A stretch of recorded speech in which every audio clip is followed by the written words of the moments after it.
તો બાંધ્યું તો પાણી ને એનો વાંધો નથી, પણ પાણી આવવાનું છે. મારે શોખ ના કરે ત્યાં પાણી તો આવશે જ. અમારું ઘર જ નીચાણમાં છે તો બધું પાણી આવી આવે આવું વારંવાર થતું હોય. બીજાનું પાણી આપણા બધું, અથવા આપણું ઊંચાણમાં હોય આપણે પાણી રેડીને ક્યાં જતું રહે. લોકો જાય તેમના પ્રશ્નો છે. ખેતર ઊંચાણમાં હોય આપણે પાણી પૂરા બીજામાં જતું રહે, એટલે નકામું જાય. અને ચોમાસા આપણે પાણી જોયું તો ના આવે, આપણું નીચાણમાં બીજાનું પાણી પેલાનું પાણી બધું આપણા ભરાઈ જાય. એટલે શોખ એટલે આ તો થવાનું છે. અત્યારે ચિંતા થાય. એની વડે જે કરવું હોય તો જોયું તો એક પંપ મુકાવો, પાણી ભરાઈ જતું હોય તો ખાલી કરવાનું, જે થતું હોય કરવાનું. અવશ્ય મારી વસ્તુ છે એનો વડે શોખ કરવાનો શું હતું? કારણ કે અવશ્ય થવાનું જ છે. એ વસ્તુ અવશ્ય થવાની જ છે. એટલે મારું મરણ થશે, થવાનું છે. કારણ કે દેહનો ધર્મ છે કે મૃત્યુ થાય.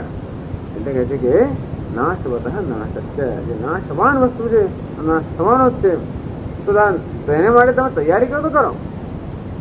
તો મૃત્યુ સમયે રક્ષણ કરે એવી રક્ષણ વસ્તુની તૈયારી કરવી એ અક્કલનું કામ છે. મૃત્યુ થવાનું છે એને માટે શોખ કરવો નહીં, એના તૈયાર રહેવું એ અક્કલનું કામ છે. અને તેથી જો આ થવાનું છે યુદ્ધ, તમે ધારો નાશ થવાનું તૈયાર રહે. એના માટે આત્માનું મૃત્યુ થવાનું છે તો મૃત્યુ માટે તૈયાર રહે. એનો શોખ ના કરે, રડવાનું નહીં, તૈયાર રહેવાનું, સજ્જ થવાનું. મૃત્યુ આવવાનું છે ભલે આવે, શું જરૂર છે એના માટે, એમાં શું તૈયારી છે પૂછી લેવાનું, એની તૈયારી કરવાની. હજી ગોવિંદમ હજી એક જ વસ્તુ મદદ કરે, બીજું કોઈ વસ્તુ મદદ ના કરે. તમ પ્રાપ્ત કારણે જો મદદ કોઈ કરે તો ગોવિંદ છે. અત્યારથી ગોવિંદને રોજ જે બોલાવો એ મારું મિત્ર ઇતના તો કરના સ્વામી જેવો પ્રાણ તને જો ભય થતો હોય તો ભાઈ રડી રડીને શું કરવાનું? મૃત્યુનો આપણે ટાળી શકવાનો છે જ નહીં. અવશ્ય ભાઈ વસ્તુ છે એને આપણે શું રીતે દૂર નથી કરી શકવાના. અવશ્ય ભાઈ વસ્તુને એ જ સ્વીકારીને એનો જે ઉપાય કરવો જોઈએ તે ઉપાય આપણે કરવો જોઈએ, શોક ના કરવો જોઈએ. એટલે કહે છે કે નિત્વમ શોચી મનાથી આ રીતે નૈવમ શોચી મને આ રીતે શોક કરવો યોગ્ય નથી. કારણ કે અવશ્ય ભાવેનો જન્મ અને મૃત્યુ બંને અવશ્ય ભાવે વસ્તુ હોવાને કારણે મૃત્યુ પણ શોકનું કારણ ન હોવું જોઈએ, જન્મ પણ શોકનું કારણ ન હોવું જોઈએ. ભીષ્મ દ્રોણ વગર મૃત્યુ થવાનું છે તારે શોકનું કારણ ન હોવું જોઈએ, કારણ કે તું નહીં કઈ કરતો મળશે જ. અને કશાકનો દુર્યોધનના બાળકોનો જન્મ થશે માટે તો શોક કરતો તો પણ ખોટી વાત છે, કારણ કે એ તો થવાનું જ. આમ તેનો જન્મ થવાનો છે, થવાનું જ છે. મૃત્યુ થવાનું થવાનું જ છે. અવશ્ય ભાઈ વસ્તુ છે, એનો મને શોક ના કરો. ભગવાન કહે છે બીજા શ્લોકમાં કહે છે અપરિહાર્ય રીતે નત્વમ શોચો. અહીં અવશ્ય ભાઈ વસ્તુમાં શોક ના કરવો જોઈએ. અપરિહાર્ય જે ટાળી ન શકાય અનિવાર્ય છે એનો પણ શોક ના કરવો જોઈએ. જે થવાનું જ છે એનો પણ શોક ના કરવો જોઈએ. અને થયા પછી આપણે કઈ કરી શકીએ એમ નથી એનો પણ શોક ના થવો જોઈએ. બસ શોક માટે બીજી કઈ વસ્તુ ગતાસુન અગતાસુન છે, અર્થાત એ આપણે ટાળી શકીએ એમ નથી. તો અને જે થવાનું જ છે જવાનું છે જવાનું જ છે. નથી ગયું એ પણ જવાનું છે. હવે નથી ગયા શું કરે જશે એ પણ યોગ્ય નથી. ગયું એવું એનો ધર્મ છે એ પણ શોક માટે યોગ્ય નથી. આ બે શ્લોકમાં જુદી જુદી છાંટ છે. એમ લાગે આ બે શ્લોક એક જ નથી કહેતા. એકમાં કઈ અવશ્ય ભાવે એ વસ્તુ અવશ્ય થવાની જે છે તો એના માટે શોક ના કરવો જોઈએ, એના માટે તૈયારી કરવી જોઈએ. જો આપણે ન ગમતું હોય કે એના તૈયાર ન હોય તો તૈયાર રહેવું જોઈએ. અપ્રતિહાર્ય વસ્તુ અપરિહાર્ય વસ્તુ છે, અર્થાત જેનું આપણે નિવારણ ન કરી શકીએ, જેને રોકી ના શકીએ એનો પણ શોક ના કરવો જોઈએ, કારણ કે એને આપણે રોકી શકવાનું નથી. તો પછી એના માટે તૈયાર રહેવાનું. ભગવાન શોક માટેના કારણ જે છે અર્જુનના એ આમાં કેમ ન થવું જોઈએ સમજાવે. ઓમ પૂર્ણમદ પૂર્ણમિદં પૂર્ણાત પૂર્ણમુદચ્યતે પૂર્ણસ્ય પૂર્ણમાદાય પૂર્ણમેવાવશિષ્યતે. ઓમ શાંતિ શાંતિ શાંતિ. શંકરં શંકરાચાર્યં કેશવં બાદરાયણ સૂત્રભાષ્યકૃતૌ વંદે ભગવन्तौ પુનઃ પુનઃ. ઈશ્વરો ગુરુરાત્મેતિ મૂર્તિભેદવિભાગિને વ્યોમવદ્વ્યાપ્તદેહાય દક્ષિણામૂર્તયે નમઃ. ઓમ શાંતિ શાંતિ શાંતિ. હરિ ઓમ શ્રી ગુરુભ્યો નમઃ. હરિ ઓમ. ઓમ પાર્થાય પ્રતિબોધિતા चेष्टां भगवता नारायणेन स्वयं शास्त्रेण ग्रथितां पुराणमुनिना मध्ये महाभारतम् अद्वैतामृतवर्षिणीं भगवतीम् अष्टादशाध्यायिनीम् अम्ब त्वामनुसन्दधामि भगवद्गीते भवद्वेषिणि यं ब्रह्मा वरुणेन्द्ररुद्रमरुतः स्तुवन्ति देवैस्तवैः वेदैः साङ्गपदक्रमोपनिषदैः गायन्ति यं सामगाः ज्ञानावस्थिततद्गतेन मनसा पश्यन्ति यं योगिनः यज्ञान्तं न विदुःसुरासुरगणाः देवाय तस्मै नमः। शङ्करं शङ्कराचार्यं केशवं बादरायणं सूत्रभाष्यकृतौ वन्दे भगवन्तौ पुनः पुनः। ईश्वरो गुरुरात्मेति मूर्तिभेदविभागिने व्योमवद्व्याप्तदेहाय दक्षिणामूर्तये नमः। ॐ नारायणः परो व्यक्तात्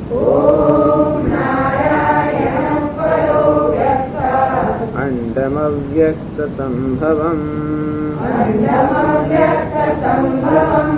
अण्डस्यान्तस्तिमे लोकाः सप्तद्वीपा च मेदिनी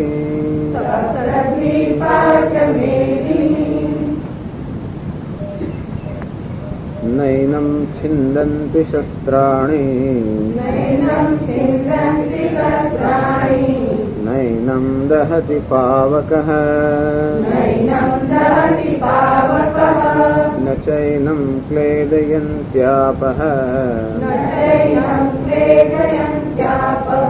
न शोषयति मारुतः अच्छेद्योऽयमदाह्योऽयम् अक्लेद्यो शोष्य एव च नित्यः सर्वगतस्थाणुः अचलोऽयं सनातनः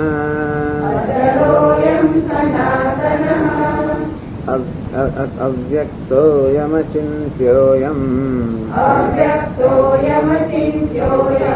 अविकार्योऽयमुच्यते तस्मादेवं विदित्वैनं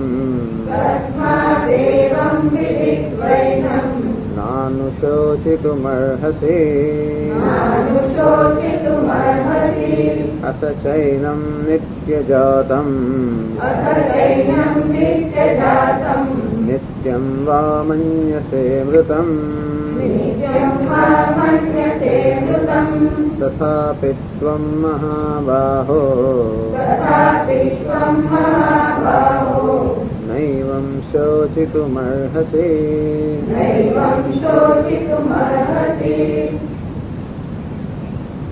नानु शोचितुमर्हसि नैवं शोचितुम अर्हसि। एवं आ प्रकारे न शोचितुम अर्हसि, शोक न करવો જોઈએ. કારણ કે ભગવાન ઉપદેશનો પ્રારંભ કર્યો અશોચ્યાન અન્વશોચસ્વનો હવે ઉપસંહાર કરે છે. અશોચ્યાન અન્વશોચસ્વમ ત્વમ અશોચ્યાન અન્વશોચઃ. તું જેમ શોક કરી રહ્યો છે સતત, ખરેખર અશોચ્યાન શોક કરવા યોગ્ય નથી અથવા શોક કરવા અયોગ્ય છે. એ કેવી રીતે? આત્મા શોકને યોગ્ય વિષય નથી. આટલા બધા શ્લોકમાં ભગવાન આ જ બતાવવા માંગે છે કે આત્માનો શોક કરવો યોગ્ય નથી. એનો પ્રારંભ પહેલા કર્યો કે આત્મા નિત્ય છે. નત્વેવાહમ જાતુ નાસમ નત્વમ નેમે જનાદિપાહ. અર્જુન, એવું નથી કે હું ક્યારે નહોતો કે તું ક્યારે નહોતો કે આ બધા ક્યારે નહોતા. અર્થાત બધા હતા જ, અને આ દેહના અંત પછી પણ આપણે બધા હોઈશું. અર્થાત આત્મા નિત્ય છે. અનિત્ય તો દેહની બધી અવસ્થાઓ હોય. કૌમારમ, યૌવનમ, જરા, આ બધી અવસ્થાઓ દેહની હોય, પણ એનો જે દેહી જે છે એ તો આ સર્વ અવસ્થાઓ રહિત છે, અને આપણે જન્મ મૃત્યુથી પણ રહિત છે. તો જેવી રીતે એક અવસ્થાનું મૃત્યુ અને નવી અવસ્થાનો જન્મ થાય, આ મૃત્યુ અને જન્મની પ્રક્રિયાઓ સતત આ દેહમાં ચાલ્યા કરતી હોવા છતાં પણ જે દેહી છે એ આ જન્મ મૃત્યુ પ્રક્રિયાથી જ મુક્ત છે. કારણ કે જયારે બાલ્યાવસ્થાનું મૃત્યુ થયું, ત્યારે યુવાવસ્થાનો જન્મ થયો, ત્યારે પણ આ આત્માનું મૃત્યુ કે જન્મ થયા નથી. અને યુવાવસ્થાનું મૃત્યુ થયું, વૃદ્ધાવસ્થાનો જન્મ થયો, ત્યારે પણ આત્માનો મૃત્યુ કે જન્મ થયો નથી. અને તે જ રીતે આ દેહનું મૃત્યુ થાય અને બીજો દેહ આવે તો પણ કોઈ ધીર તત્ર મુચ્યતે, તો આ દેહનો અંત આવે અને કદાચ આત્માનો બીજા દેહ સાથે સંબંધ બંધાય તો પણ એમાં કોઈ શોકને કારણ નથી. આ રીતે ભગવાન આત્મા નિત્ય છે. અને પછી કહે છે નિર્વિકાર છે. એ નિર્વિકાર હોવાને કારણે કર્તૃત્વ કે ભોક્તૃત્વ એવું કઈ પણ એમાં હોઈ ન શકે. કર્તૃત્વ એ પણ એક પ્રકારનો વિકાર છે, ભોક્તૃત્વ એ પણ વિકાર છે. જો કર્તૃત્વ આત્મામાં હોય તો હું કર્મ કરું છું એવું થાય. આત્મા તો કર્મ કરતો પણ નથી. ભોક્તૃત્વ હોય તો ભોગનો વિષય બને તો પણ એને સુખ દુઃખ નડે. આત્મામાં ભોક્તૃત્વ પણ નથી. નાયમ હંતિ ન હન્યતે. એ પોતે કોઈનો ઘાત કરતો નથી અને એનો કોઈ ઘાત કરી શકતો નથી. અર્થાત કોઈ ઘાતની પ્રક્રિયા માટે આત્મા ઉપલબ્ધ નથી. કારણ કે કોઈ પણ ક્રિયાનું કર્મ બની શકે નહીં, એટલે કોઈક અનુભવ એને સ્પર્શી ના શકે. સર્વ અનુભવના મનની મર્યાદાઓથી પર છે. અનુભવ અર્થાત સુખ દુઃખ વગેરે અનુભવ છે એ કોઈ આત્માને સ્પર્શતા નથી. તેથી આત્મા સુખ કે દુઃખ એ સર્વથી મુક્ત છે. અને આત્મા પોતે કઈ કર્મ કરતો નથી, કારણ કે કર્મ આત્મા માત્ર, આત્મા તો કોઈ અકર્તા છે, નિર્વિકાર છે. એ જ બધા ભગવાન ન જાયતે મ્રિયતે વા કદાચિત. જે લોકો એમ માને કે હું કંઈક કરી રહ્યો છું તો અજ્ઞાન છે. કોઈ એમ માને કે મને કંઈક થઈ રહ્યું છે તો પણ અજ્ઞાન છે. હું કંઈક કરી રહ્યો છું એ પણ અજ્ઞાન છે, મને કંઈક થઈ રહ્યું છે તો પણ અજ્ઞાન છે. અને એટલે જ કે છે, શું કે છે,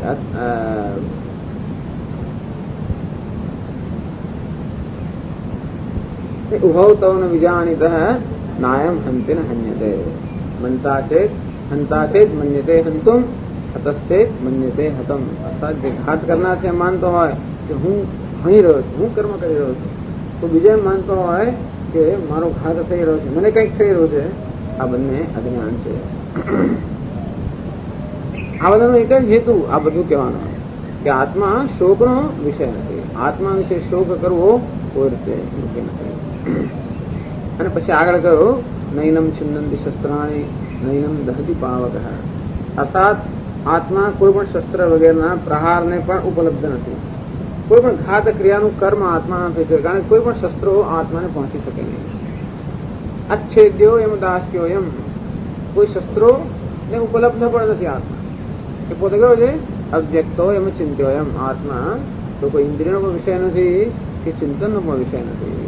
અર્થાત ઇન્દ્રિયથી પણ આત્માનો ને મર્યાદિત ના કરી શકાય, ચિંતનથી માત્રામાં મર્યાદામાં પણ આત્માને ના લાવી શકાય. આમ કોઈ પણ મર્યાદામાં આત્મા આવી શકે નહીં. આત્મા અમર્યાદિત છે, નિર્વિકાર છે, નિત્ય છે, જન્મ મૃત્યુ સર્વ પ્રક્રિયાઓથી મુક્ત છે. સુખ દુઃખ આ બધા અનુભવોથી પણ પર છે. અને દુઃખનું કોઈ, શોકનું કોઈ પણ કારણ હોય એ બધા કારણો ભગવાને જણાવ્યા અને બતાવ્યું કે આત્મા આમાંના કોઈ પણ કારણ આત્માને લાગુ પડે એમ નથી. હા, શસ્ત્રથી છેદ થઈ શકતો હોય તો જરૂર શોક થાય, શસ્ત્ર પહોંચી શકતું હોય તો પણ શોક થાય. એવું કંઈ પણ થઈ નથી શકતું. નથી આત્મા ક્યારે પણ શોકનો વિષય ન બની શકે. એટલે કહ્યું તસ્માત એવમ વિદિત્વેનમ જ્ઞાન શોચતો મહર્ષિ. હે અર્જુન, આત્માને આ રીતે જાણવાની જરૂર છે. હું જે રીતે જાણે છે આત્માને એ તો જરૂર શોક થાય. તો જ્ઞાન શોચનથી પંડિત જે પંડિત લોકો છે, અર્થાત આત્માનું જેને યથાર્થ જ્ઞાન છે એ જ શોકથી મુક્ત છે. આત્મા વિશે જે અનેક પ્રકારના ભ્રમ સેવે છે એને તો અર્થાત શોકનું જો કારણ હોય તો ભ્રમ. તો શોક માટેનું ભગવાને કારણ બતાવ્યું આત્મા વિશેના પોતાના વિશેનો ભ્રમ. એ જ શોકનું કારણ છે. આત્માનું યથાર્થ જ્ઞાન હોય તો ત્યાં શોક સંભવિત છે કે નહીં. અને તેથી તસ્માત એવમ વિદિત્વ, હે અર્જુન, આ રીતે આત્માને જાણ. અવ્યક્ત છે, અચિંત્ય છે, અવિકાર્ય છે, જન્મ મૃત્યુ સર્વક્રિયાઓથી પર, વિકારોથી પર છે. આ રીતે આત્માને જાણ. સંતો ભી ન અનુશોચનમ અર્હતિ. આ રીતે તો શોકનું કોઈ કારણ નથી. અને 26મા શ્લોકમાં ભગવાને કહ્યું કે આ ધારો કે તારે હજી તારી બુદ્ધિમાં કે તારા મગજમાં ન ઉતરતો આ બધી વસ્તુ. આ ક્ષણે અર્જુન એટલો શોક મગ્ન છે કે આટલી બધી ફિલોસોફી કદાચ હજી એને ગળે ઉતરતા બહુ મુશ્કેલ પડે. અત્યારે જે રડારોડ કરી રહ્યો અને એકદમ જ તમે કહો આત્મા અમાર છે ને આ તો એ તરત પહોંચે નહીં. ઘરમાં કોઈનું મૃત્યુ થયું હોય અને ખૂબ કરુણ પ્રસંગ હોય અને તે વખતે આપણે જેને મોડી સલાહ આપે તો કંઈ કામમાં ના લાગે. એમ અત્યારે અર્જુન એટલો શોક મગ્ન છે કે આ બધી વસ્તુઓ કદાચ અર્જુન હજી ન પ્રવેશી હોય, જોકે એવું શક્ય તો નથી, પણ કદાચ તો ભગવાન કહે તું જે કહેતો હોય એ તો આત્માને આપણે સ્વીકારીએ તો પણ શોકનું કારણ જ નથી. અથવા શોકનું કારણ તો છે જ નહીં. આત્મા મૃત્યુને વશ અસચૈનમ નિત્યજાતમ નિત્યમ વા મન્યસે મૃતમ. તો આત્માને જન્મ અને મૃત્યુ અધીન માને છે. તો એમ માને છે કે આત્માનો સતત જન્મ થઈ રહ્યો છે અને આત્માનું મૃત્યુ થઈ રહ્યું છે એવું તું માને છે તો પણ માનવું. કશું પણ માનતો હોય તો શોકનું તો કારણ કે એટલા માટે બધી જે કોઈ પ્રકારના દર્શન છે, પછી જેને આ લોકો ચારવાક કહે છે, ચારવાક અર્થાત જે દેહને માત્ર આત્મા માને છે, ત્યાંથી માણીને ખૂબ જ ઉત્કૃષ્ટ જેની વિચારસરણી જેવા બૌદ્ધ લોકો, જે લોકો આત્માને ક્ષણિક માને છે અને એની વચ્ચેના જેટલી જાત જાતની બધી દર્શન કે તત્વજ્ઞાન ફિલોસોફી છે એ બધી ફિલોસોફીનો હેતુ એક જ છે. એ બધા લોકો છે કે જેમાં શોકનું કારણ છે. એમની આત્મા વિશેની માન્યતા જુદી હશે, મોક્ષ વિશેની માન્યતા જુદી હશે, પરંતુ જીવનને કોઈ પણ આપણે જયારે સમજીએ ત્યારે એટલું તો સ્પષ્ટ છે કે શોકનું કોઈ કારણ છે જ નહીં. એટલે અસચૈનમ નિત્યજાતમ નિત્યમ વા મન્યસે મૃતમ. 26મા શ્લોકમાં છે કે હે અર્જુન, તું જેમ માનતો હોય કે જેમાં દેહનો જન્મ થઈ રહ્યો છે તો દેહના જન્મની સાથે આત્માનો જન્મ થાય એમ તું માનતો હોય. કારણ કે સામાન્ય લોકો એવું માને છે કે દેવદત્તનો જન્મ થયો કે યજ્ઞ દત્તનું મૃત્યુ થયું. કેમ? કારણ કે એક દેહનો જન્મ થયો તો આત્માનો જન્મ થયો, દેહનું મૃત્યુ થયું, આત્માનું મૃત્યુ થયું. આવી માન્યતા સામાન્ય લોકો ધરાવતા હોય છે. તું પણ ધારો કે એવી માન્યતા ધરાવતો હોય અને તેથી લોકો શોક કરતા હોય. તું પણ એવી માન્યતા ધરાવતો હોય તો પણ શોકનું કોઈ કારણ નથી. તથાપી તો પણ હે મહાબાહો નૈવમ શોક. તું મહાબાહુ છું અને તું અહીં આવી લાગણીમાં ક્યાં ફસાઈ ગયો? એટલે ભગવાન કહે છે મહાબાહુનો તું ક્યાંથી આવી લાગણીમાં ફસાઈ ગયો? નૈવમ શોક. આ રીતે શોક કરવો કોઈ યોગ્ય નથી. શંકરાચાર્ય સમજાવ્યું, છેલ્લું આપણે ભાષ્ય વાંચેલું કે નૈવમ શોચ તમારે હસી જન્મવતો જન્મ નાશવતો નાશસ્ય એટલે એ તો અવશ્યમ ભાવેનો એટલે અવશ્યમ ભાવે છે. જન્મવત અર્થાત જન્મવું એ જેનો સ્વભાવ છે એનો જન્મ થવાનો જ છે, મરવું એનો સ્વભાવ છે એનું મૃત્યુ થવાનું જ છે. તો જે અવશ્યમ ભાવે વસ્તુ છે, અવશ્યમ ભાવે એટલે જે થવાનું જ છે, જે થવાનું જ છે. અથવા એમ કહો કે જન્મવતો નાશ નાશવતો જન્મ. એમ કહો કે જેનો જન્મ છે એનો નાશ જ છે. આ જેનો નાશ છે એનો જન્મ થવાનો છે, જે અવશ્યમ ભાવે છે એ વસ્તુ માટે ક્યારે શોક ન કરો. સાંજ પડે એટલે સૂર્યનો અસ્ત થવાનો જે છે અવશ્યમ ભાવે વસ્તુ છે ને, અંતેથી એનો શોક ના કરવો જોઈએ. એ શોક કરવાનો કોઈ અર્થ જ નથી, એમાં કોઈ પ્રકારની બુદ્ધિમત્તા જ નથી. કારણ કે અવશ્યમ ભાવે છે. પથ્થર તમે ઉપર તો નીચે પડવાનો છે, અવશ્યમ ભાવે વસ્તુ છે. એ એના માટે શોક કરવાનો હોય જ ને. સાંજે સૂર્યનો અસ્ત થયો, સવારે સૂર્યનો ઉદય થવાનો છે, અવશ્યમ ભાવે વસ્તુ છે. એટલે કહેવાનો ભાવ છે અવશ્યમ ભાવે અર્થાત જે અવશ્ય બનવાની જ છે એ વસ્તુને એ પ્રકારે સ્વીકારી લેવી જોઈએ. એના વિશે કોઈ પ્રકારનું રિએક્શન ન હોવું જોઈએ, અર્થાત કોઈ પ્રકારનો પ્રત્યાઘાત ન હોવો જોઈએ. We should be objective. Objective નો અર્થ છે કે આપણે રાગ દ્વેષથી કે તટસ્થ રીતે જીવનમાં આપણે તટસ્થ અર્થાત રાગ દ્વેષ જે છે એ માત્ર વસ્તુનું સ્વરૂપ ન સમજવાથી જન્મતા હોય છે. જે વસ્તુ અવશ્યમ ભાવે છે, જે અવશ્ય બનવાની જ છે એ અર્જુન એની માટે શોક કરવાનો શું હશે? આ લોકો જે છે બધા તારી સામે ઉભા છે, એનું મૃત્યુ થવાનું જ છે. અને ભગવાન પાછળથી બતાવશે 11મા અધ્યાય રૂપે પિત્વા ન ભવિષ્યંતિ સર્વે એ વસ્તિતા પ્રત્યનિકેશુ યોધા. આ બંને સૈન્યમાં જે બધા યોદ્ધાઓ ઉભેલા છે એમાં એકે બચવાનો નથી. તો આ યુદ્ધમાં હોય જ કે નહીં હોતા પણ અંતેથી, કારણ કે અવશ્ય ભાવી વસ્તુ એ એક એવી ઘટના બનવાની છે જેને કારણે બધા લોકો ભેગા થયા છે. યથા પ્રદીપ્તમ જ્વલનમ પતંગા એવું દ્રષ્ટાંત આવે છે કે જેવી રીતે અગ્નિની અંદર આ બધા પતંગિયાઓ કેવા કૂદી કૂદીને પડતા હોય, તેને કોઈને બોલાવી ન લાવતો હોય કેવું છે. અગ્નિનું એવું આકર્ષણ હોય છે આ પતંગિયાઓ પર કે જાણે કે અગ્નિ અંદર બોલાવી ખેંચી ન લાવતા હોય, જ્યારે કશાથી ખેંચાઈને અંદર ન પડતા હોય. અવશ્ય ભાવે યથા નદીના બહવો વેગા સમુદ્રમેવા મુખાદ દ્રવંતી. જેટલા નદીના અનેક પ્રવાહો જેમ સમુદ્રની તરફ ધસી જાય છે અવશ્ય ભાવે, કારણ કે એ જ નિયમ છે કે જળ હંમેશા ઉપરની સપાટીથી નીચેની સપાટી પર જાય. તો આવી જે વસ્તુ બને છે અવશ્ય બનવાની જ છે, એના માટે કોઈ પ્રકારનો શોક ના હોવો જોઈએ. એ તો આપણે રડા રોજ કરીએ. વિચાર કરો તમે રડવા માટે કેટલાય પ્રસંગો છે. બેસો સાંજ પડે લાઈટ કરી હોય તો પેલી ગરોળી સતત કેટલું એક ખૂન કરે બેઠે એને કઈ ધંધો છે ને ફટાફટ તો કોઈ જીવ ગયો અને આપણે આંખોથી આંસુ પડવા માંડવા ધારો કે તો ક્યાં અંદર છે. જ્યાં જીવડા હોય ત્યાં ગરોળી હોય જ, અને ગરોળી હોય એટલે આ જીવન આપણે ગમે કે ના ગમે આ અવશ્ય ભાવી વસ્તુ છે. અંતેથી આટલા બધા મચ્છરોના અત્યારે કે પેલા જીવ જંતુઓ છે, હમણાં થોડી ગરમી પડે એ બધાનો નાશ થાય. શું કરવાનું આપણે હમણાં ફરિયાદ કરીએ ભગવાને આવું કેવું જગત રચ્યું, કકડાટ લોકો કર્યા જ કરી કે ભગવાન આવું કેમ રચ્યું, ભગવાન આવો છો તો આવું કેમ રચ્યું, આમ કેમ કર્યું, ખૂન કેમ થાય, ફલાણું કેમ થાય. હું આ બિલાડી ઉંદરને જયારે આ ગરોળી જયારે આવી રીતે પેલું જીવડાને ખાઈ જતો એને ખૂન કહેવાય કે ના કહેવાય?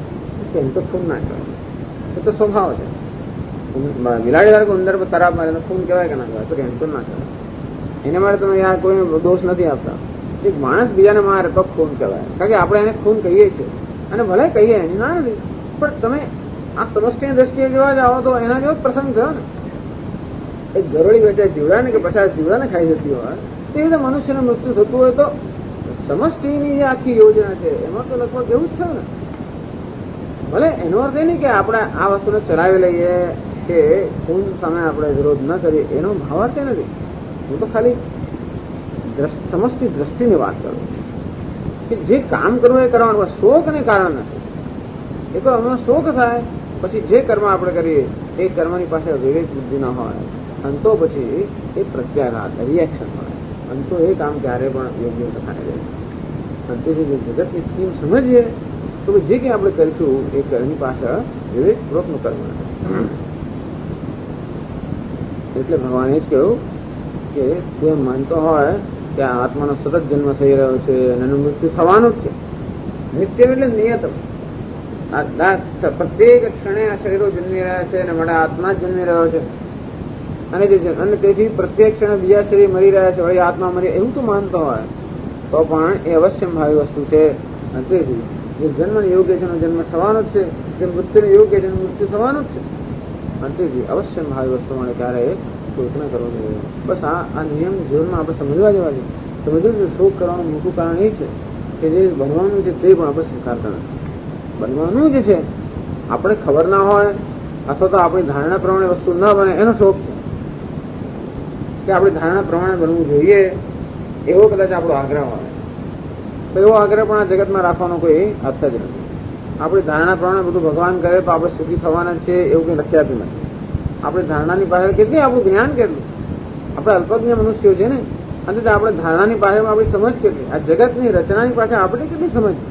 કેવો મહાન વૈજ્ઞાનિક હશે જેને આ જગતની રચના કરી છે, એ જયારે સંચાલન કરતો હોય ત્યારે એને ખબર જ નહીં શું કરે છે. તો આપણે પછી એમાં પાછા બે અંદર ઉમેરી આપણું કે તું આમ કર. ઘણી વાર થતું હોય ને પેલો માણસ રાજા એનું પોતાનું રાજ્ય ચલાવતો હોય તો નોકર એને સલાહ આપે કે ના આમ કરો. તેમ ભગવાન જે આખી યોજના જગતમાં કરી રહ્યો સંચાલન એમાં આપણે સતત સલાહ આપીએ કે ના ભાઈ આને તું ના મારીશ, આને આમ ના કરીશ, આને આમ કર, પેલાને માર, એમ કરે ને સતત આપણે એને સૂચના આપીએ છીએ. એ આપણી સૂચના ધારો કે સાંભળીને કરે તો 5 મિનિટમાં આ જગતમાં ઉછળ પાછળ જ થઈ જાય. એટલે એટલું સારું છે કે ભગવાન આપણી સૂચના પ્રમાણે કરતો નથી. અર્થાત આપણે સમજવું કે સૂચનાઓ આપણે બંધ થઈ જવું જોઈએ. સૂચના તો બંધ થવું જોઈએ અર્થાત ઈચ્છા કરતા જ બંધ થઈ ગયું. એનો તો એવો છે દરેક ઈચ્છાની પાછળ એક સૂચના રહેલી છે આપણી. હું ઈચ્છા કરું કે મારું નવું ઘર બંધાય એટલે સૂચના ભગવાન ના આપી કે તું આમ કર. હવે આપણે એને સૂચના આપનાર કોણ છે?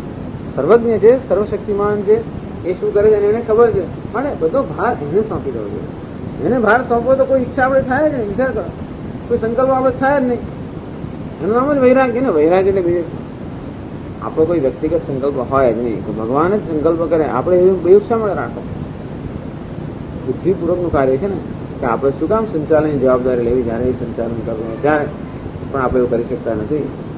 વિચારો કે યોગ ક્ષેમ મહામ્યમ, કોઈ આપણે યોગ અને ક્ષેમ આપણે તો કરીએ જ છે. જેમ પેલો ઊંટ પર જઈ રહ્યો છે, ઊંટ આખો વજન ખેંચી રહ્યું છે, ત્યારે એક પોટલો પોતાના માથા પર મૂકે, ના જયારે ઊંટનો ભાર ઓછો કરો. પોતાનો ભાર ઊંટ ખેંચી રહ્યો હોય અને તે આપણને ધ્યાન નથી આવતું. અને કેવું છે, જગતમાં કોઈ પ્રકારની સંકલ્પો, ઈચ્છાઓ, ડિમાન્ડ, વસ્તુ આમ જ હોવી જોઈએ, આગ્રહો, આ બધું થોડું એના માટે વેદાંત છે. કોઈ પ્રકારનો આગ્રહ જન્મ હોવો જ ના જોઈએ. આગ્રહ રાખ્યો કે આપણે ફસાયા. એટલે એ જ અર્જુનને કહે છે કે અસત્ય એને નિત્ય જાતમ નિત્યમ વા મન્યસે મૃતમ. સ્વયં કહેતો હોય કે આત્માનો જન્મ થઈ રહ્યો છે, સતત મૃત્યુ થઈ રહ્યું છે, અવશ્ય ભાવી છે, અને તેથી પણ શોક કરવાનું કોઈ કારણ નથી. શોક કોઈ લોજિકલ વસ્તુ જ નથી. બુદ્ધિથી માણસ થોડા શોક કરી જ ના શકે. વિચારીને આપણે શોક કરી જ ના શકીએ. શોક તો થતો હોય છે. ભગવાન ઇઝ એટલે અનફેર ટુ અર્જુન. એનો બિચારે શોક કરતો નથી, શોક થતો હોય છે. આપણે કરતા હોઈએ તો આપણે કહેવાય ને, એટલે ભગવાન સ્વીકારે છે કે હા ચાલો, હવે હું પણ મારું પ્રવચન બંધ કરું છું અને બીજું પ્રવચન શરૂ કરું. તો શોક નાનું શોચિતું અર્હસી.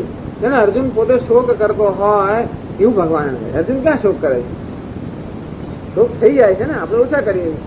આપણે વિચારીએ છીએ કે ચલો અમારે શોક કરવો છે, એવો તો શોક થાય જ નહીં. આપણે મારે ઊંઘી જવું છે તો ઊંઘ આવે જ નહીં. તો ઊંઘ આવે તો આવે, જાતે આવી જાય. બરોબર, આપણે નિર્ણય કરીએ તો જેમ નિર્ણય કરીએ તેમ ઊંઘ પાછી જતી જાય. જે વસ્તુ આપણા હાથમાં હતી એના માટે બીજા આટલા નિર્ણય માર માર કરે જોડે ભગવાન બંધ કરશે.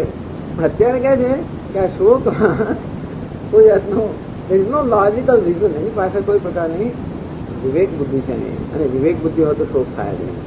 વિવેક નથી માટે આ શોક. એટલે ભગવાન કહે છે કે શોક કર્યો એ બતાવે છે કે જીવન વિશે વિચાર્યું નથી. એટલે ભગવાન અત્યારે આપણે જીવનનો વિવેક સમજાવે છે. એ હોય તો કેવું શોક અને કોઈ કારણ નથી. અને 27મા શ્લોકમાં એ જ વસ્તુ રહેશે. જાતસ્ય હિ ધ્રુવો મૃત્યુઃ ધ્રુવં જન્મ મૃતસ્ય ચ તસ્માદ પરિહાર્યેર્થે ન ત્વં શોચિતુમર્હસી. એટલા મહાન વાક્યો છે આપણા ભગવાનના. તસ્માત અપરિહાર્ય છે. જાતસ્ય હિ ધ્રુવો મૃત્યુ. જાતસ્ય અર્થાત જેનો જન્મ થયો છે, મૃત્યુ ધ્રુવ, મૃત્યુ નિશ્ચિત જ છે. એ જગતમાં નિયમ છે કે જેનો જન્મ થયો એનું મૃત્યુ નિશ્ચિત જ છે.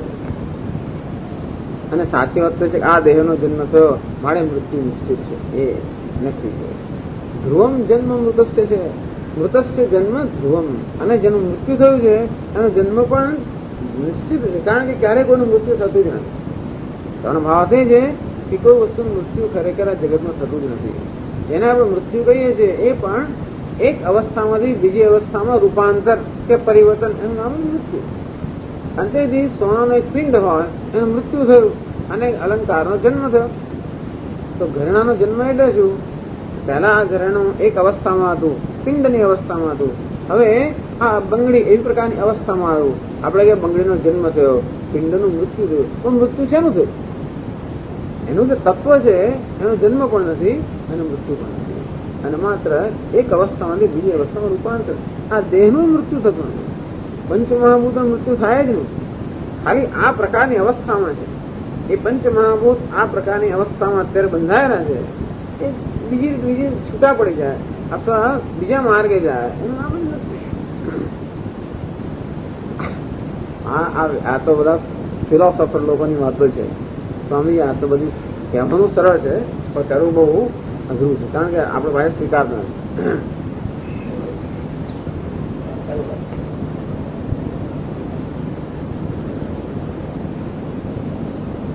અચ્છા, એટલે આપણે એનું ભાષ્ય વાંચીશું 27મા શ્લોકમાં.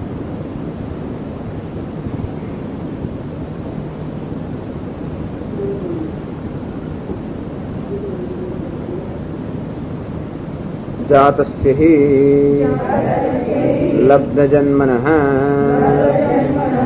ध्रुवः अव्यभिचारी मृत्युः मरणं ध्रुवं जन्म मृतस्य च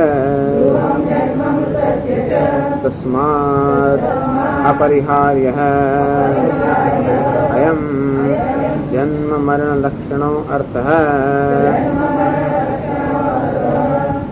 तस्मिन् अपरिहार्येऽर्थे न त्वं शोचितुमर्हसि।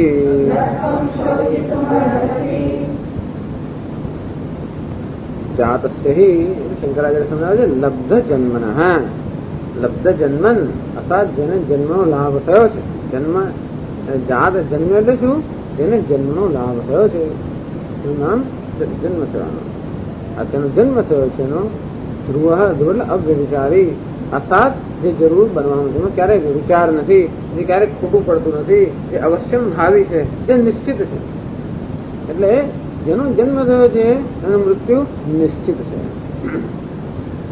અને મૃત્યુ એટલે મરણમ ધ્રુવમ જન્મ મૃતસ્ય છે અને જેનું મૃત્યુ થયું છે એનો જન્મ પણ આ તો બધા જાણે છે સરળ વસ્તુ છે ને એનો અર્થ એ થયો કે જન્મ કે મૃત્યુ બાબત એક ઘટના શોકનું કારણ ન બનવી જોઈએ ભગવાન એ કહેવા માંગે તસ્માત કારણ કે આ તો અવશ્ય ભાવી વસ્તુ છે અને વળી બીજી કે છે આગળના શ્લોકમાં ભગવાને કહ્યું જે અવશ્ય ભાવી અર્થાત અવશ્ય બનવાની હોય એ વસ્તુ માટે શોક ન કરવો જોઈએ આ શ્લોકમાં ભગવાન કહે છે તસ્માત અપરિહાર્ય અર્થે અપરિહાર્ય અર્થાત કે જેનો આપણે કોઈ જેના વિશે આપણે કંઈ કરી શકીએ એમ નથી પરિહાર જેનો ન થઈ શકે જેમાં કંઈ પરિવર્તન ન થઈ શકે જેના વિશે આપણે કંઈ કરી શકીએ એમ નથી એના અપરિહાર્ય અર્થ અર્થ એટલે પ્રસંગ કે ઘટના જે ઘટનામાં આપણે કોઈ પ્રકારનો ફેરફાર કરી શકીએ એમ નથી જે ઘટના આપણા કાબુમાં નથી એના વિશે પણ શોક ન કરવો જોઈએ આ ઘટના આપણા કાબુમાં નથી જન્મ થયો એનું મૃત્યુ રોકવું આપણા કાબુમાં નથી પછીની વસ્તુ માટે આપણે કઈ ચિંતા નથી મૃત્યુ થયો ભાઈ જન્મ રોકવા આપણા કાબુમાં નથી આપણે ઈચ્છે કે આ મૃત્યુ અંતિમ હોય એ પણ કદાચ આપણા કાબુમાં નથી તો આ તો માત્ર ભગવાન દ્રષ્ટાંત આપે જન્મ અને મૃત્યુ પણ આ વસ્તુ દરેક પ્રસંગમાં લાગુ પડતી હોય અપરિહાર્ય અર્થ જે ઘટના કે પ્રસંગ છે જેમાં આપણું કઈ ચાલે એમ નથી જે વસ્તુ આપણા કાબુમાં નથી તે આપણા હાથમાં નથી એ કોના હાથમાં છે ઈશ્વરના હાથમાં છે અને તેથી જે વસ્તુ આપણા હાથમાં હોય એના વિશે આપણે કરવું જોઈએ ભગવાન કહે છે આગળ કર્મણ્ય વાધિકાર છે કર્મ કરવું એ તારા હાથમાં છે પણ એ તારે કરવું જોઈએ કર્મનું ફળ કેવું છે એ તારા હાથમાં નથી અને પણ એનો શોક ન કરવો જોઈએ એ શોકની દ્રષ્ટિએ કહેવા જઈએ તો એનો અર્થ એવો પણ થાય કે ના ફલે શું કદાચ ને કર્મનું ફળ નક્કી કરવું એ તારા હાથમાં નથી અને તો પછી આપણો એની પ્રત્યેની દ્રષ્ટિ કેવી હોવી જોઈએ જે છે એને આપણે સ્વીકારી લેવું જોઈએ તો એ રડતા સ્વીકારવાના બદલે હસતા સ્વીકારવું જોઈએ જો સ્વીકારવાનું જ હોય તો કારેલા નો રસ સવારનો પીવાનો જ હોય તો શું કરવાનું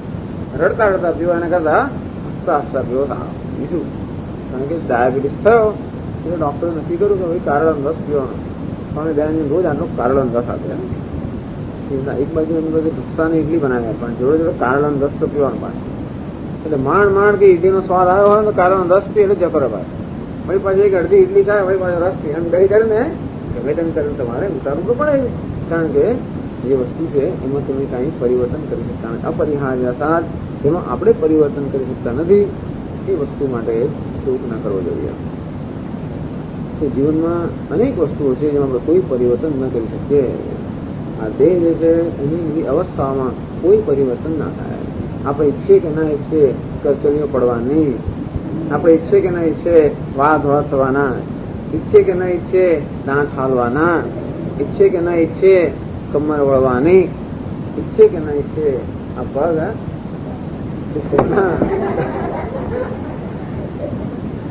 આ પ્રેક્ટિકલ વસ્તુઓ છે બધી તો એનો અર્થ એ નહીં કે એ દર્દ જતું રહેશે તો એના માટે શોક ના થવો જોઈએ અમે જીવનમાં શોક એ સંસાર છે દુઃખ કે દર્દ જે પેન એનું આપણે એટલું દુઃખ નથી હોતું જાણી જોઈને આપણે અપવાસ કરતા હોઈએ છીએ, ભૂખનું દુઃખ સહન કરતા હોઈએ તો કઈ નથી થતું આપણે. થોડું તો આખા દિવસના અંતે આનંદ થાય કે ચાલો મેં આજે અપવાસ કર્યો. એટલે એવું નથી કે દુઃખ આપણે સહન નથી કરી શકતા. ચાલો એવું ન હોય, એવું હોય એવું ઘણું દુઃખ આવે છે, ન સહન કરી શકે તો પણ છેવટે આપણે ભગવાનને પ્રાર્થના કરીએ. પણ જે શોક છે ને એ શોક જ હંમેશા એનું નામ જ સંસાર.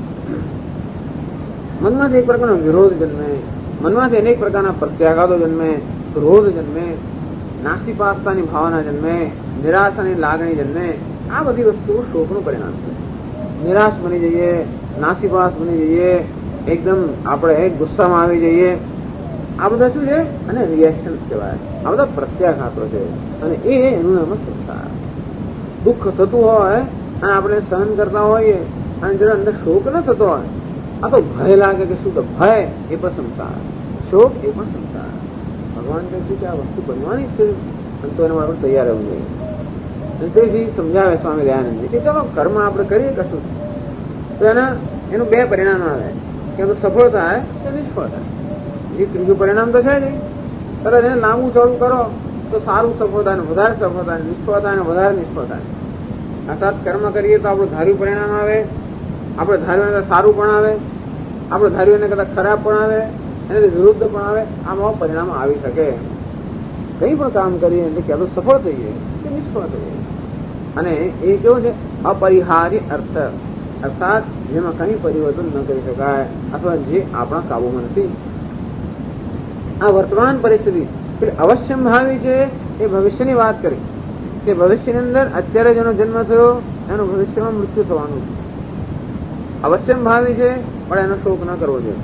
અત્યારે વર્તમાનમાં જે પરિસ્થિતિ છે એ અપરિહાર્ય છે, અર્થાત એ વિશે આપણે કાંઈ પણ એમાં પરિવર્તન ન કરી શકીએ.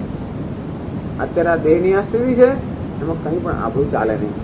અત્યારે દિવસ છે એમાં કશું ચાલે નહીં, રાત છે એમાં કંઈ ચાલે નહીં. બસ કારણ કે આવી વસ્તુઓ છે. આ દેહ આવો મને આપ્યો છે એમાં આપણે કાંઈ કહેવાનું નથી. આ મારા માતા પિતા છે એમાં કાંઈ આપણે કહેવાનું નથી. આપણે શું કરીએ એમાં? આ મારો ભાઈ છે, હું ઈચ્છું કે ભાઈ હું બીજા કુટુંબમાં હોત ને મારા ફ્રેન્ડના મમ્મી કેવી સારી છે, પેલાના પપ્પા એ બધા બાળકો કયા કરે. પરંતુ આ કેવું છે? અપરિહાર્ય અર્થાત જે વસ્તુ આપણા કાબુમાં નથી અને જે ઈશ્વરના કાબુમાં છે, જે વર્તમાનમાં ઘટનાઓ બન્યા જ કરતી હોય એના માટે શોક કરવો એ કોઈ જ યોગ્ય નહીં. કારણ કે શોક કરવાથી કંઈ વળતું નથી. જે શોક કરવાથી કશું થતું હોય તો જરૂર કરવાનું. જે કર્મ કરવાથી કંઈ વળતું હોય એ કર્મ જરૂર કરવું જોઈએ. પણ જે કરવાથી કંઈ વળતું જ ના હોય એ વસ્તુ કરવાનો કોઈ અસર જ નથી. અંતે નત્વમ શું મને હે અર્જુન અપરિહાર્ય જેનો જન્મ મૃત્યુ નિશ્ચિત છે અને એ હોવાને કારણે મૃત્યુ એ શોક માટેનો પ્રસંગ ન હોઈ શકે. તેમ જેનું મૃત્યુ છે એનો જન્મ થવાનો છે, એ જન્મ પણ શોક માટેનું કારણ ન હોય શકે. અંતે જીવનની કોઈ પણ ઘટના શોક માટેનું કારણ ન હોય છે. કારણ કે આ બધી ઘટનાઓ જે બનવા કા છે એ બનવાનું છે અથવા તો જે બની રહ્યું છે એ આપણા કાબુમાં નથી. એટલે ભગવાને બે કારણ આપ્યા અર્જુનને. એક તો જે અવશ્ય ભાવી વસ્તુ છે અર્થાત જે અવશ્ય બનવાની જે છે એનું સંચાલન ઈશ્વર કરી રહ્યો છે, એ પણ આપણે એને માટે પણ તૈયાર હોવું જોઈએ. એના માટે શોક ન થવો, ભવિષ્ય માટે શોક ન થવો જોઈએ. કે વર્તમાનમાં જે બની રહ્યું છે જે આપણા કાબુમાં નથી, અપરિહાર્ય છે, એના માટે પણ શોક ન હોવો જોઈએ. કદાચ અર્જુન કે હા વાત તો બરોબર છે કે આત્માને દ્રષ્ટિમાં રાખીને શોક ન થવો જોઈએ. પરંતુ આ દેહ જે છે, ચલો આત્મા તો નથી જન્મતો કે નથી મરતો, તો આ દેહનો તો જન્મ મૃત્યુ થાય જ ને. એટલે દેહ તો નથી જ ને. આપણે કહીએ કે વાત બધી બરોબર છે, પરંતુ જે ખોટ પડી એ તો પડી જ ને. અર્થાત જે દેહ છે એ તો ગયો જ ને. તો પછી એના માટે શોક થાય કે ના થાય?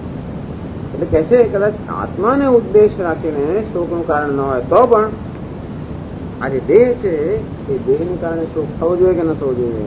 તો ભગવાન હવે એ કહે 28મો શ્લોક. અચ્છા, એના માટે પણ શંકરાચાર્ય ભૂમિકા બતાવે છે.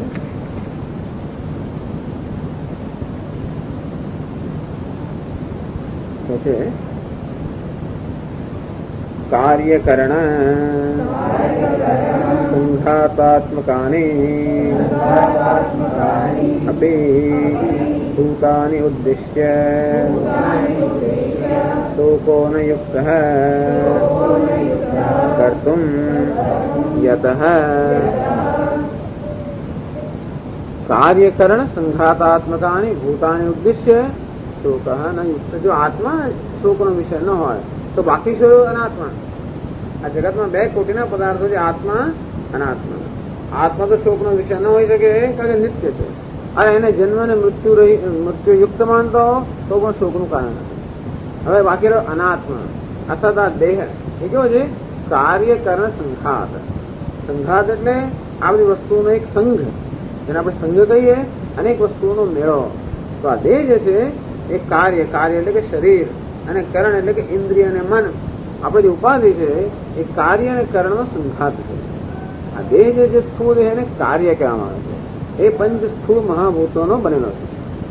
અને આપણું જે ઇન્દ્રિયો છે, જ્ઞાનેન્દ્રિયો, કર્મેન્દ્રિયો અને આપણું મન જે છે એને કરણ કહેવામાં આવે છે. કરણ અર્થાત સાધન. તો 5 જ્ઞાનેન્દ્રિયો છે, બાહ્યકરણ છે, જેની મદદથી આપણે બહારના વિષયોનું જ્ઞાન પ્રાપ્ત થાય. આપણી 5 કર્મેન્દ્રિયો છે એ પણ કરણ છે, જેને મદદથી આપણે જાત જાતના કર્મ કરી શકીએ.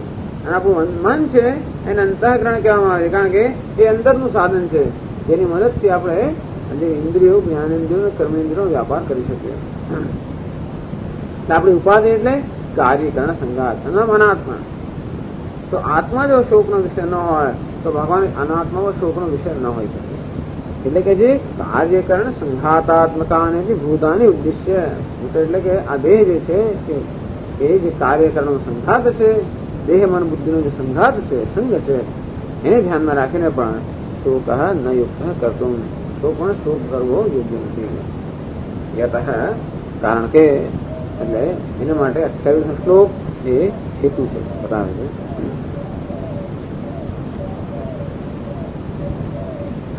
અવ્યક્તાદીનિ ભૂતાની વ્યક્ત મધ્યાનિ ભારત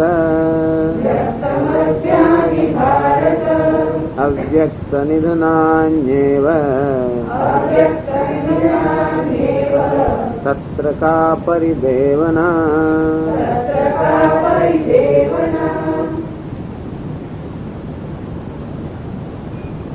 અવ્યક્ત આદિની ભૂતાની. ભૂતનો અર્થ થાય છે પંચમહાભૂત. અને પંચમહાભૂતમાં જે દેહ બન્યો છે એ પણ ભૂતમાં આવી ગયો. તો આપણો દેહ જે છે, મન છે, બુદ્ધિ છે, આપણા જે સંઘાત કે ઉપાધિ છે, કેવું છે? અવ્યક્ત આદિ. અવ્યક્ત જેનો આદિ છે, આદિમાં જે અવ્યક્ત છે, અર્થાત જન્મ પહેલા જે અવ્યક્ત છે આપણા જ્ઞાનનો વિષય નથી. વ્યક્ત મધ્યાની ભારત. મધ્યમાં અર્થાત જન્મ અને મૃત્યુ વચ્ચેનો જે ગાળો છે એ મધ્ય ગાળામાં જ માત્ર જે વ્યક્ત છે, અર્થાત જે આપણા જ્ઞાનનો વિષય છે. અવ્યક્ત નિધનાની. નિધન એટલે કે મૃત્યુ. મૃત્યુ પછી પણ જે અવ્યક્ત છે, અર્થાત મૃત્યુ પછી પણ આપણા જ્ઞાનનો વિષય નથી. તો તમે આ દેહ તરફ નજર કરો તો વસ્તુ કેવી છે? ક્યાંકથી આવ્યો અને ક્યાંક જઈ રહ્યો. એટલે કહે છે ને કે જાણે કે એક તીર હોય, એ અંધકારમાંથી આવ્યું અને વળી પાછું અંધકારમાં જતો રહ્યો. વચ્ચે જે પ્રકાશ છે એટલા પૂરતું જ આપણે દેખાય. તેમાં આપણો સંઘાત છે પણ ક્યાંકથી આવી રહ્યો છે. અંધકારનો અર્થ એ કે કઈ અવસ્થામાંથી આવે જેનું આપણે જ્ઞાન નથી.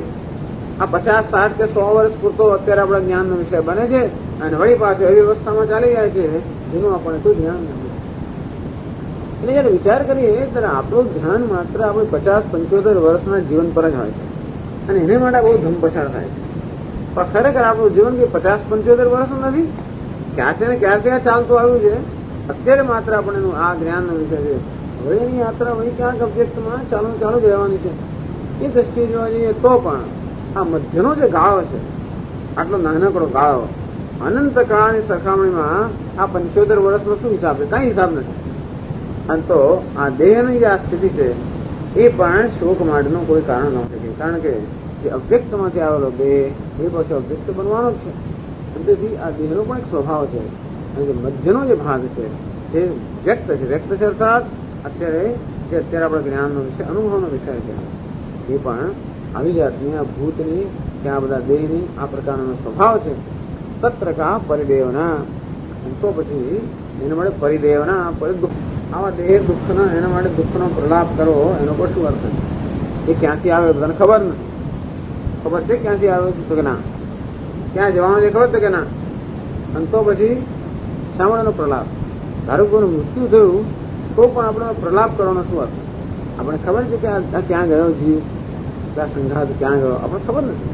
એ સારી જગ્યાએ ના ગયો ને આપણે શું ખબર?